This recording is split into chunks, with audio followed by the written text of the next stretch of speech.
स्वागत है बच्चों फिजिक्स इट्स इजी में। और हम बात कर रहे हैं कक्षा 11 के अध्याय 8 गुरुत्वाकर्षण पर। और इस वीडियो के अंदर हम बात करने वाले हैं तुल्यकाली एवं ध्रुवीय उपग्रह किन्हें कहते हैं। तो आइए थोड़ी सी पृथ्वी की गतियों के बारे में हम बात करते हैं। तो जैसा कि हम जानते हैं कि सूर्य के चारों ओर पृथ्वी परिक्रमा करती है और इस गति को इसकी वार्षिक गति भी कहते हैं, क्योंकि पृथ्वी को एक पूरा सूर्य का चक्कर लगाने में 365 दिन या एक वर्ष लगता है। तो पृथ्वी जिस स्थान से चली उस स्थान पर 365 दिन बाद वापस पहुंचती है। तो ये इसकी कक्षा हुई और इस प्रकार से इसकी ये जो गति है ये वृत्तीय गति होती है। और इस वृत्तीय गति के अंतर्गत ये वार्षिक गति कहलाती है, क्योंकि एक वर्ष में ये एक पूरा चक्कर लगा लेती है। पृथ्वी में एक गति और पाई जाती है जिसे उसकी घूर्णन गति या दैनिक गति कहते हैं। तो पृथ्वी अपनी धुरी पर अपनी अक्ष के ऊपर इस प्रकार से घूर्णन गति भी करती है, घूमती है, और इसकी दिशा होती है पश्चिम से पूर्व की ओर। यानी कि ये जैसे अक्ष है तो ये पृथ्वी की गति इस प्रकार से होती है, ये घूर्णन गति करती है। ये पूरी पृथ्वी है यहाँ पर माने हम, तो इस प्रकार से ये घूर्णन गति करती रहती है अपनी अक्ष के ऊपर, और ये गति कहलाती है इसकी दैनिक गति। दैनिक गति इसलिए कहते हैं क्योंकि इसके कारण से दिन रात होते हैं। जैसा कि हम देखते हैं कि प्रातः सूर्य पूर्व से उदित होता है और पश्चिम में शाम को अस्त हो जाता है। वास्तव में पृथ्वी जो है वो पश्चिम से पूर्व की ओर घूमती है, तो इस कारण से हमें रिलेटिव मोशन में, आपेक्षिक गति में, सूर्य पूर्व से पश्चिम की ओर गति करता हुआ प्रतीत होता है। तो ये इसकी गति दैनिक गति है। अब आइए हम बात करते हैं उपग्रह के बारे में। तो उपग्रह वे आकाशीय पिंड होते हैं जो ग्रह की परिक्रमा करते हैं। और चूंकि पृथ्वी एक ग्रह है तो पृथ्वी का चंद्रमा प्राकृतिक उपग्रह है, और कई सारे ऐसे उपग्रह होते हैं जो कृत्रिम उपग्रह कहलाते हैं या मानव निर्मित उपग्रह कहलाते हैं, और देश विशेष के द्वारा उन्हें छोड़ा जाता है अपने विभिन्न उपयोगों के लिए। तो आइए हम बात कर लेते हैं सबसे पहले तुल्यकाली उपग्रह किसे कहते हैं।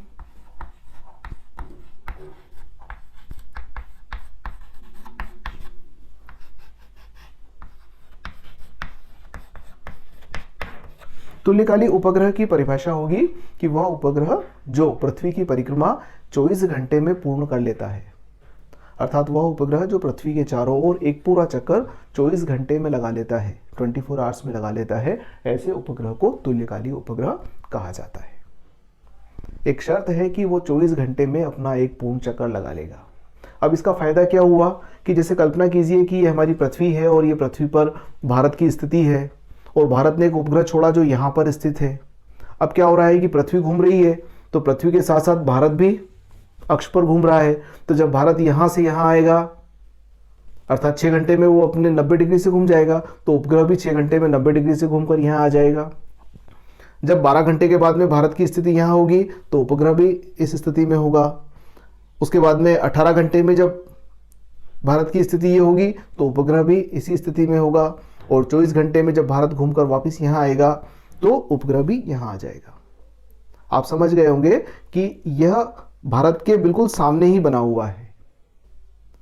तो यह उपग्रह तुल्यकाली इसलिए कहलाता है क्योंकि इसका समय और पृथ्वी के घूर्णन का समय समान है। तुल्यकाली, काल समान है, तुल्य है, तुलना की जा सकती है उपग्रह की कक्षीय चाल की और पृथ्वी के परिक्रमण काल की, घूर्णन काल की।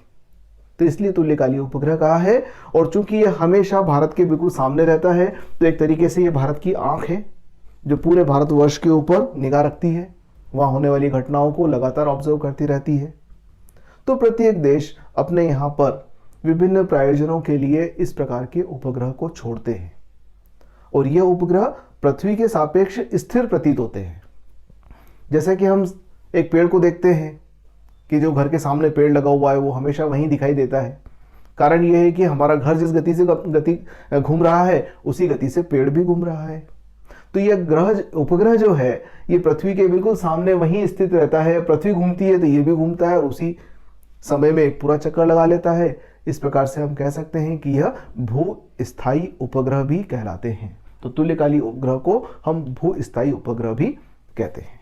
तो इसकी कंडीशन क्या हो गई कि वह उपग्रह जो 24 घंटे में, 24 आवर्स में एक पूरी परिक्रमा कर लेता है, और 24 घंटे यानी कि 86400 सेकेंड, इतने सेकंड में उपग्रह एक पूरा चक्कर लगा लेता है पृथ्वी का।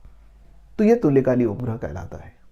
हमने पिछले वीडियोस के अंदर उपग्रह के परिक्रमण काल का व्यंजक निकाला है, और उपग्रह के परिक्रमण काल का व्यंजक आप जानते हैं कि t बराबर 2π रूट ऑफ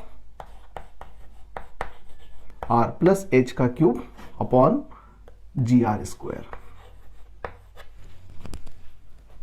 ये लिखा जा सकता है।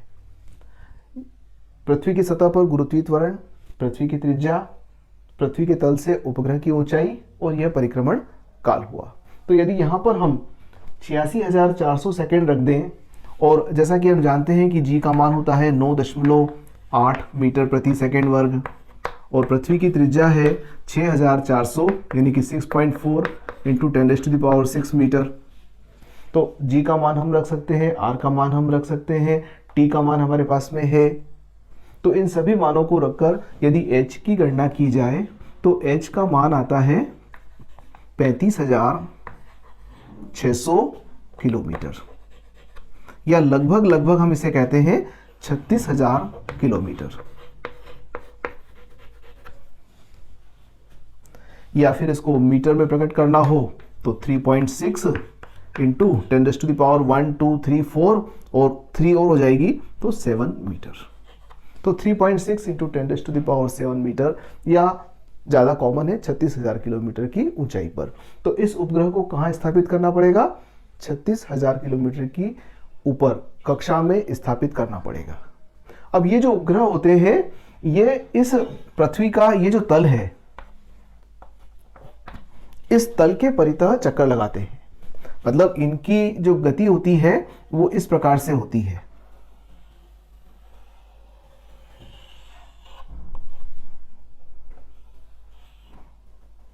ये सैटेलाइट है, ये हमारी पृथ्वी है, और ये इस कक्षा में चक्कर लगाते हैं। विषुवत रेखीय या भूमध्य रेखा के सिर्फ जो सर्कल पास होता है उस सर्कल में चक्कर लगाते हैं। तो जितने भी तुल्यकालिक उपग्रह हैं वो इस प्रकार से पृथ्वी का चक्कर लगाते हैं, यानी कि पृथ्वी की घूर्णन अक्ष के लंबवत तल में, भूमध्य रेखा से गुजरने वाले तल में स्थित होते हैं। तो ये तुल्यकालिक उपग्रह हुए। अब ये उपग्रह जो होते हैं ये 36,000 किलोमीटर की हाइट पर होते हैं। अब 36,000 किलोमीटर की हाइट से पृथ्वी के ऊपर निगाह रखते हैं ये, और उस देश की सारी आवश्यकताओं की पूर्ति करते हैं जिस प्रयोजन से इन्हें छोड़ा गया है। अब कुछ उपग्रह ऐसे होते हैं जिन्हें हम ध्रुवीय उपग्रह कहते हैं। तो आइए हम ध्रुवीय उपग्रह के बारे में भी बात कर लेते हैं कि ध्रुवीय उपग्रह क्या होते हैं।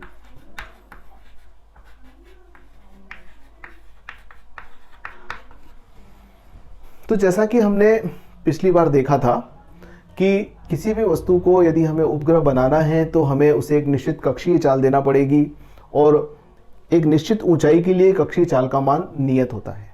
तो पृथ्वी के निकट कक्षा में यदि हमें किसी भी वस्तु को उपग्रह के रूप में स्थापित करना है तो जो उसका परिक्रमण काल था वो लगभग 86 मिनट के आसपास बनता है। तो यदि किसी पिंड को इतनी कक्षीय चाल दे दी जाए कि वो 86 मिनट में पृथ्वी की एक पूरी परिक्रमा कर ले, तो पृथ्वी के निकट वह उपग्रह के रूप में स्थापित किया जा सकता है। तो ध्रुवीय उपग्रह वे आकाशीय पिंड होते हैं, वे मानव निर्मित पिंड हैं, वे कृत्रिम उपग्रह हैं जो पृथ्वी की परिक्रमा पृथ्वी की सतह के निकट से करते हैं। और ध्रुवीय क्यों कहा जाता है? कि यह इस ध्रुव से होकर गुजरते हैं, अर्थात इनका जो परिक्रमण होता है वो इस प्रकार से होता है।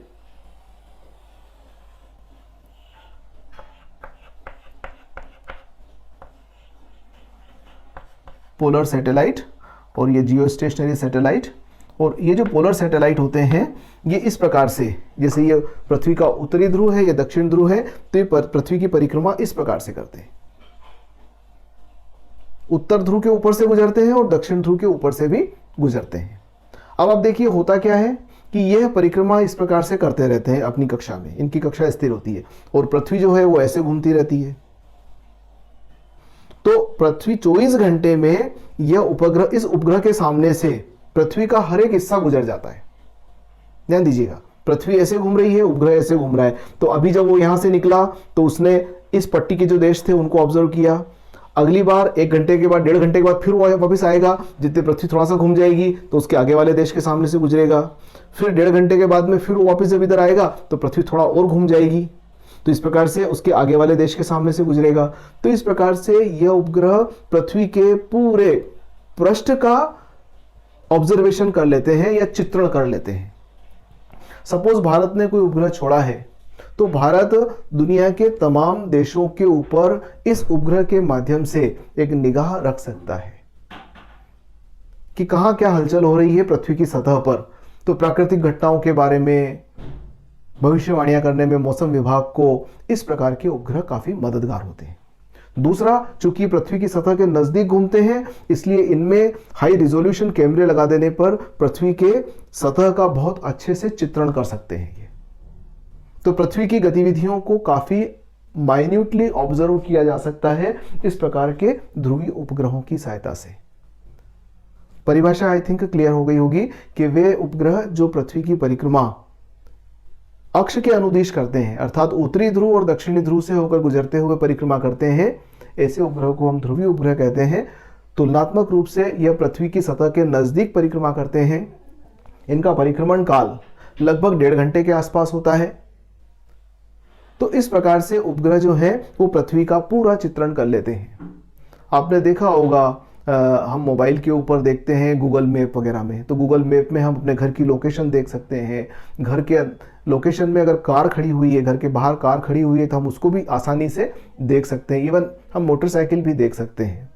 वैज्ञानिक तो उससे भी सूक्ष्मता से उसका अध्ययन कर सकते हैं, पर आम नागरिक के लिए गूगल मैप जो है वो 1 मीटर के रिजोल्यूशन पर बनाया गया है, अर्थात उसकी सहायता से हम 1 मीटर की दूरी पर स्थित वस्तुओं को भी अच्छी तरह से ऑब्जर्व कर सकते हैं।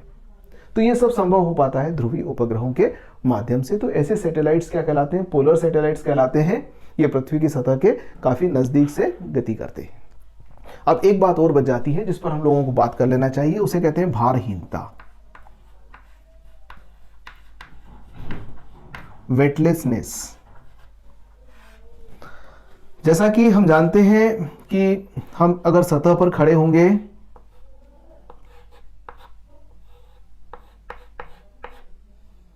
तो हम अपना भार सतह पर लगाएंगे और सतह क्या करेगी? इसकी प्रतिक्रिया करेगी। ये नॉर्मल रिएक्शन कहलाता है और ये वेट कहलाता है। तो हम सतह पर नीचे की ओर भार लगाते हैं क्योंकि गुरुत्व के कारण से हमें नीचे की ओर आकर्षण बल लगता है, W बराबर mg, और उसी अनुपात में सतह प्रतिक्रिया देती है ऊपर की ओर। यह प्रतिक्रिया हमें महसूस होती है, इस कारण से हमें भारी लगती है वस्तुएं। जैसे हथेली के अंदर अगर हम कोई भारी वस्तु को रख लें तो हमें भार महसूस होता है। तो क्यों हो रहा है? क्योंकि उस वस्तु के ऊपर गुरुत्व नीचे की ओर आकर्षण का बल लगा रहा है और हथेली ने उस पर एक प्रतिक्रिया लगा दी ऊपर की ओर, तो वो हथेली को उसका भार महसूस होगा उस प्रतिक्रिया के कारण से। आपने ये भी पढ़ा है कि यदि वस्तु नीचे की ओर गति करती है तो उसके गुरुत्वीय त्वरण का मान हम g डैश बराबर g माइनस a से प्रकट कर सकते हैं। ये जो a है ना, ये डाउनवर्ड एक्सेलरेशन है, नीचे की ओर त्वरण है। तो यदि नीचे की ओर a त्वरण से वस्तु गति करेगी तो उसका प्रभावी गुरुत्वीय त्वरण क्या हो जाएगा? g डैश हो जाएगा, और वो g माइनस a होगा तो w बराबर mg डैश। यानी कि ऐसी स्थिति में जब वस्तु नीचे की ओर a त्वरण से गति करती है तो उसका भार w वास्तविक भार से कम प्रतीत होगा।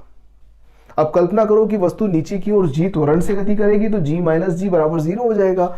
इसका मतलब यदि हम लिखते हैं कि a बराबर g हो जाए तो w डैश का मान क्या हो जाएगा? 0 हो जाएगा, अर्थात भारहीनता, भार महसूस नहीं होगा। तो ऐसी स्थिति को हम भारहीनता के नाम से जानते हैं। तो वस्तु का द्रव्यमान तो है परंतु गुरुत्वीय त्वरण क्रियाशील नहीं है, इस कारण से उसमें ऐसी स्थिति निर्मित हो गई है, तो इसे हम भारहीनता कहते हैं। भारहीनता की स्थिति फ्री फॉल होने वाली वस्तुओं के द्वारा महसूस की जाती है। यदि ऊपर से कोई वस्तु नीचे की ओर गिरेगी तो वह भारहीनता की स्थिति में होगी। सामान्यतः ये जो तुल्यकालीय उपग्रह होते हैं इनमें भी भारहीनता की स्थिति होती है, क्योंकि जब ये गति करते हैं तो गुरुत्वीय त्वरण, गुरुत्वाकर्षण जो है वो अभिकेंद्रीय बल प्रदान कर देता है, तो प्रभावी गुरुत्वीय त्वरण का मान 0 हो जाता है। प्रभावी गुरुत्वीय त्वरण का मान शून्य होने से भारहीनता की स्थिति होती है।